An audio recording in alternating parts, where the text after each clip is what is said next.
Salut les filles, on se retrouve donc sur ma chaîne pour cette troisième vidéo, consacrée cette fois-ci sur le choix des modèles.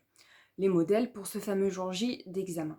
Alors déjà, premièrement, vous devez vraiment savoir que ce choix de modèle, il est d'une importance capitale. Vous ne pouvez pas passer à côté parce que si vous n'avez pas vos modèles, c'est tout simplement zéro. Zéro, une année pour rien. Donc je sais, oui, ça engendre énormément de stress parce que vous mettez un petit peu votre avenir entre les mains de quelqu'un d'autre et ça, c'est forcément très compliqué. Donc je voulais faire déjà avec vous un premier point, une première mise en garde, si je puis dire, concernant vos copines qui vont vous dire au mois de novembre, par exemple, oui, il n'y a pas de souci, je vais être ta modèle, il n'y a pas de problème, t'inquiète pas, etc. Et puis, arrivé en juin, les beaux jours arrivent, etc. Ben, cette copine-là, elle sera plus tout à fait disposée. Elle va vouloir se raser les jambes ou s'épiler parce qu'elle va vouloir aller à la piscine ou à la plage ou je ne sais quoi encore. Voilà. Donc c'est pour ça qu'il faut vraiment faire extrêmement attention à ça. Comme je l'ai dit tout à l'heure, pas de modèle égale zéro. C'est vraiment, vraiment d'une importance capitale. Voilà. Donc prenez vraiment quelqu'un de confiance, quelqu'un sur qui vous savez que vous pouvez compter déjà de base. Ça c'est vraiment hyper important. Donc essayez de sonder autour de vous, voir qui serait un petit peu susceptible d'être votre modèle idéal, surtout parce que, comme vous le savez déjà, vous allez recevoir une liste avec un petit peu le détail du parfait modèle, entre parenthèses, hein, où vraiment on veut quelqu'un qui n'a pas de tatouage apparent. Voilà, alors même si je sais bien, on est en 2020, etc., de nos jours, quasiment toutes les jeunes filles ont des tatouages, eh bien en esthétique, c'est encore quelque chose qui n'est pas forcément bien perçu. Donc du coup, les tatouages ne doivent pas être apparents. En tout cas, tout ce qui va dépasser du paréo, vous pouvez oublier, hein, ça c'est vraiment pas possible. Si vraiment votre modèle a des tatouages, je vous conseille de les cacher avec du sparadrap, vous savez le sparadrap de couleur chair, ça passera.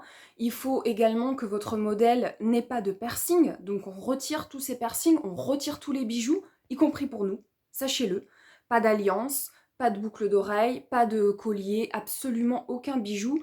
Pourquoi? Parce que ça crée des interférences tout simplement avec certains appareils, notamment comme la haute fréquence. Donc aucun bijou pour vous, aucun bijou pour le modèle, pas de piercing. Il faut également qu'elle n'ait pas de faux ongles, pas de maquillage semi-permanent. Il faut qu'elle ait des poils apparents. Si elle est très blonde, sachez une chose, si on voit quasiment pas ses poils, moi je sais parce que j'ai eu le souci avec une de mes modèles qui était extrêmement blonde et qui était quasiment imberbe, quoi. Elle n'avait pas de poils. Donc sachez une chose, si le modèle ne peut pas faire un avant-après, si le jury, pardon, ne peut pas faire un avant-après, c'est-à-dire eh bien constater que oui, vous avez réalisé l'épilation, il y avait des poils avant, il n'y en a plus après. Eh bien, si le jury n'est pas en mesure de faire ça, ça va être compliqué. Vous allez avoir des points en moins. Donc, il faut absolument que les poils soient apparents. Voilà, c'est aussi pour ça que votre modèle doit au moins se laisser pousser les poils au moins 3 semaines avant le jour J. Ça, c'est impératif, hein. Donc voilà, ça c'est un petit point sur donc, le modèle plus ou moins idéal, hein. Donc de préférence une jeune femme aussi. Alors je sais, c'est très compliqué tout ça. Pourquoi? Parce que si vous tombez sur maquillage, vous allez avoir un super beau rendu, quoi. Donc des points en plus, voilà. Mais bon, ça c'est une parenthèse. Vaut mieux avoir un modèle qui rentre pas dans tous ces critères, mais avoir un modèle quand même. Parce que comme je viens de le répéter, pas de modèle égale zéro, donc c'est impératif. Voilà. Donc moi je voulais aussi voir un petit peu avec vous les conditions avant le jour J. Donc vous allez probablement tomber sur un soin visage, ça on est ok, ça vous allez toutes tomber dessus, mais peut-être aussi soit sur une manucure, soit sur une beauté des pieds. Bon, ne perdons pas de temps, hein, la veille ou 2 jours avant, essayez de prendre un rendez-vous avec votre modèle, essayez de dégrossir le travail, si je peux dire. Donc vous commencez déjà à couper les ongles, à les limer, essayez d'en laisser un, voilà, à couper, etc. Comme ça laissera un petit peu de jeu. Mais ne perdez pas de temps le jour J avec des ongles qui fait 5 cm et qu'il faut que vous raccourcissiez, que vous relimiez, vous remettez en forme. Non, hein, on ne perd pas son temps comme ça. On prépare à l'avance, moi c'est ce que j'avais fait. Dans l'idéal, la veille, hein, voilà. Ça sera notifié aussi sur votre convocation que votre modèle doit avoir les ongles de main et de pied donc faits, avec un vernis classique. Encore une fois, je vous conseille de le faire vous. Ne laissez pas votre modèle se mettre du vernis toute seule, ça va être catastrophique. Hein, voilà. Donc vous mettez une petite couche de base, une couche de couleur. Basta, que ça ne perde pas non plus trop de temps à retirer ça le jour J, parce qu'encore une fois, ça va être catastrophique. Vous faites très attention à vos peaux, que le vernis ne rentre pas dans les contours, que ça fasse quelque chose de nickel. Hein. Ça, c'est vraiment extrêmement important. Sachez une chose, le jour J, moi j'avais vu des candidates où les modèles étaient arrivés, n'avaient pas de vernis à ongles aux pieds. Bah, pas de chance, on est tombé sur beauté des pieds. Le démaquillage du pied, donc c'est-à-dire le retrait du vernis, il y a des points là-dessus. Bah, c'est des points en moins, donc c'est complètement idiot de perdre des points parce que vous n'avez pas mis de vernis la veille à votre modèle. Bon, voilà, ça reste des points, je trouve, facilement gagnés. Donc voilà, ça c'est vraiment un détail important. Pareil pour l'épilation des sourcils. Ne laissez pas votre modèle arriver avec deux gros sourcils. Voilà, vous dégrossissez un petit peu le travail. Moi, c'est ce que j'avais fait. Encore une fois, les poils du milieu, un petit peu sur les côtés, ce qui débordait de trop, j'en avais laissé. Hein, j'en avais laissé 5-6, voilà. Vraiment, on essaye de, pas de tricher, mais tout simplement de gagner du temps. Ça, c'est vraiment très important. Voilà. Donc, comme je l'ai dit tout à l'heure, quelqu'un de confiance, vraiment quelqu'un de confiance, quelqu'un que vous savez sur qui vous pouvez compter.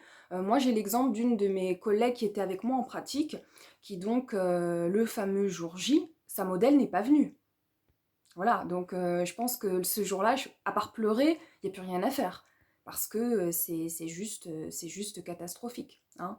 Donc je sais que c'est très compliqué, je sais que tous les ans sur les réseaux sociaux, il y a un déferlement de messages pour trouver absolument une modèle. Donc moi, je vais vous donner un conseil. Alors, j'ai donné ce conseil l'année dernière, qui n'a pas été forcément bien perçu, mais je vais vous expliquer pourquoi. Pourquoi est-ce que je vais vous donner ce conseil-là ? Vraiment, comme je l'ai dit tout à l'heure, on ne fait pas l'impasse sur le fait qu'il faut que ce soit quelqu'un de confiance. Ça, c'est hyper important. Voilà, donc une des choses qui va faire qu'une personne sera fiable, c'est malheureux, mais c'est l'argent. Voilà. Donc moi, j'ai un premier conseil à vous donner, ça serait d'essayer de trouver un modèle que vous allez rémunérer.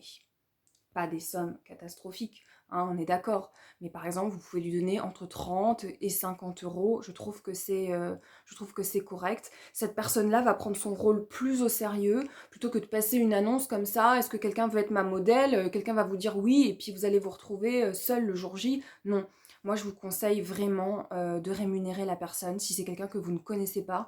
Comme ça, au moins, je pense qu'il y aura un peu plus de sérieux. La personne sera contente à l'issue de ça d'avoir 40 euros, etc. Moi, personnellement, c'est ce que j'aurais fait. J'ai eu une chance phénoménale. Donc, comme je vous ai expliqué précédemment, moi, je ne suis pas de Champagne-Ardenne, je connais pas grand monde. Ma meilleure amie vit ici, mais elle est institutrice. Donc, les institutrices n'ont pas de jours de congé en dehors donc, des vacances scolaires. Et en dehors des mercredis. Alors, j'ai eu une chance phénoménale puisque mon examen est tombé un mercredi. Voilà. Donc j'ai pu avoir ma meilleure amie comme modèle, mais si ce n'avait pas été possible, j'aurais rémunéré quelqu'un. Parce que vous n'avez pas le choix. Alors, j'ai entendu, bah oui, mais attends, tu vas payer quelqu'un alors que tu vas lui faire des soins. Les filles, soyons honnêtes. Ça va pas être une partie de plaisir pour votre modèle. Ça va pas être l'extase pendant 2 heures. Hein. Vous allez lui faire un soin du visage qui ne sera pas adapté à son type de peau. Voilà, donc bon, c'est pas non plus... voilà. Et vous allez lui faire une épilation qui va être franchement assez brutale, parce que vous allez être stressé, etc. C'est pas un truc de fou quand même, hein. Voilà. Ne prenez pas ça comme si vous allez lui faire des soins, que ça allait être formidable, c'est absolument pas le cas. Hein. Soyons honnêtes, je pense que vous vous en doutez. Donc du coup, je trouve que ça a quand même son importance de compter, d'avoir quelqu'un sur qui compter, et donc s'il faut rémunérer cette personne, faites-le. Faites-le parce que vous préférez dépenser 20 ou 40 euros pour quelqu'un, ou carrément avoir perdu une année que vous avez payé entre 2 et 4 000 euros. Non, voilà, je pense que c'est vraiment un conseil que je tenais à vous donner, voilà, parce que on n'a pas le choix. On n'a pas le choix. Pas de modèle, zéro. Donc voilà, faut que vous mettiez ça en tête. Donc voilà, pour moi c'était vraiment le conseil que je voulais vous donner. Surtout donc faites attention au départ à votre choix de modèle, hein, tout le monde est ok, et puis arrivé le fameux jour J, arrivé en mois de mai, au mois de juin, bah, plus personne n'est ok de se laisser pousser les poils pendant 3 semaines. Donc voilà, faites vraiment attention à ça, votre année est en jeu. Donc voilà, si vous avez des questions, etc. à l'issue de cette vidéo, vous n'hésitez pas à me les poster juste en bas, j'y répondrai comme d'habitude. Donc voilà, moi c'était, je voulais revenir oui sur une petite chose, la tenue du modèle, hein, je ne l'ai pas là pour vous montrer, mais vous le savez, hein, il y a de nombreux exemples sur internet, c'est donc un paréo blanc, des mules blanches, et le petit bandeau blanc où on fixe un petit peu les mouchoirs pendant le soin visage. Voilà, ça c'est la tenue du modèle qui se changera avec vous donc quand vous arriverez le jour J. Et puis voilà, donc c'était vraiment cette parenthèse modèle que je voulais faire avec vous, parce que ça c'est pareil, des vidéos sur le sujet, il n'y en a pas, donc voilà. Si jamais vous avez d'autres questions, je serai ravie d'y répondre. Voilà, je vous laisse et je vous dis à très bientôt sur ma chaîne. N'oubliez pas de vous abonner si ce n'est pas déjà fait. Et puis je pense que la prochaine vidéo, ce sera au sujet donc de ce fameux jour J. Voilà, je vous laisse et je vous dis à très bientôt sur ma chaîne.